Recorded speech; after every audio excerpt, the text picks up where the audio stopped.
these great players. All of them are great, even from Africa, from South America. I want to ask Hamid Mark, our football analyst, who is with us. Hamid, how are you?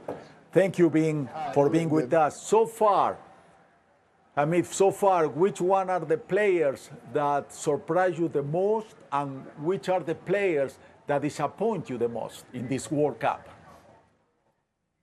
Well, I think so far, honestly, the two best players in terms of their resume surprise and also disappointed me the most.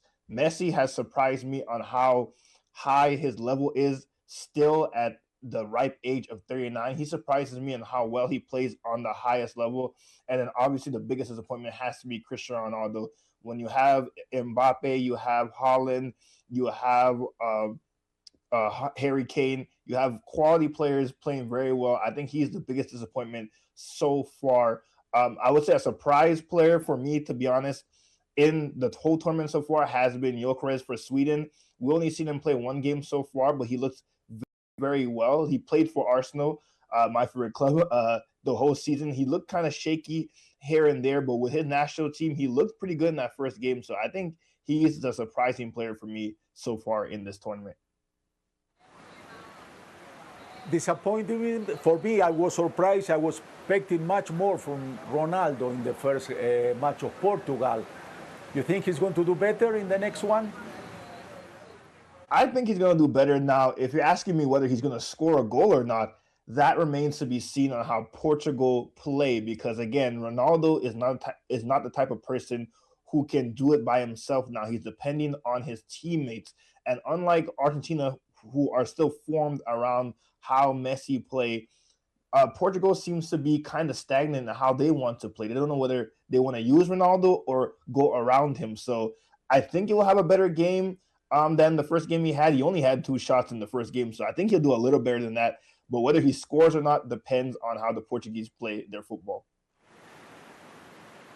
Hamid, here in Mexico City, people are extremely happy because the team make it to the second round, to the knockout stages, but they are not so happy with the way Mexico is playing. Yesterday they won 1-0. Some people say, yeah, they won because the goalkeeper made a mistake.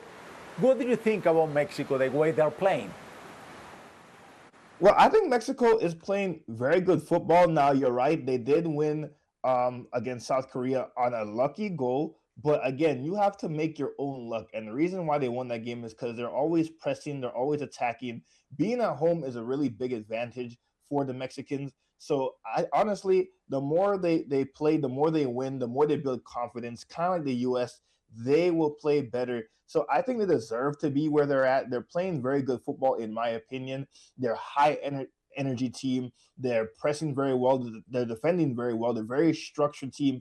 And going forward, they can hurt you and cause you to make mistakes as they did in the South Korea games. Obviously, you want Mexico to play better. If you're a Mexican fan, you want them to play a little better, score multiple goals, like make it 3-1, 4-0, stuff like that. But in this group stage, it's all about getting the 3 points. And so far, they're doing that. They basically guaranteed their berth into the round of 32. So that's all you can really hope for as the competition goes further. You will hope, as a Mexican fan, they would play better football. Hamid, just finished USA. I was listening to Pochettino, the Argentine coach, who's in charge of the USA team. He seems very happy. I mean, he was talking to the crowd, saying hi to the crowd. I was surprised because Christian Pulisic was the best player when they beat Paraguay. Today was not him on the field, but it looks like the team didn't miss him much. What do you think about that game? Yeah, so he came into this tournament kind of nursing a calf injury, and then it got aggravated in the last game. So they didn't play him in this game as a precaution. They trusted that they had enough firepower to beat Australia, even though he is the star man. And honestly, the thing that they did today worked out. The didn't put him into the USA national team in this game worked out because they have enough pieces on paper to beat a team like Australia. No disrespect to Australia, but during this game, they really didn't look like they're going to hurt the United States of America. They had a couple chances late in the second half, but really you were counting on USA to get the 3 points, and quite comfortably. And the USA honestly should have had more. I think Boligan had a prime opportunity in the second half to make it 3-0 and really put them to rest. But there was no question that the United States national team was in this game. And just like Mexico, if they keep winning in the group stages and building their confidence, when they get to the knockout stages, they can do something really special. I personally predict that the U.S. will make it all the way to the quarterfinals. If they do that, they will make it against Spain, and I think that's where their run will end, because Spain is a way better team in terms of quality. But I think the U.S. men's national team could do something very special in this tournament if they keep playing the way they're playing. James, the last question. Let's talk about who's playing right now. Morocco is beating Scotland 1-0. Morocco went to the semifinals in the last World Cup. How far do you think Morocco can go this time? So like you said, they went to the semifinals of the last World Cup. So I think the ceiling for them, or the expectations for them, I should say, for the Moroccan fans, is to go as far, if not go to the finals. They are the AFCON champs. So they're one of the best teams in the tournament so far. Now, they're very underrated because they don't necessarily have the star power, say, of France or England or Argentina have, but they're a very good side. Right now, they're leading 1-0 against Scotland.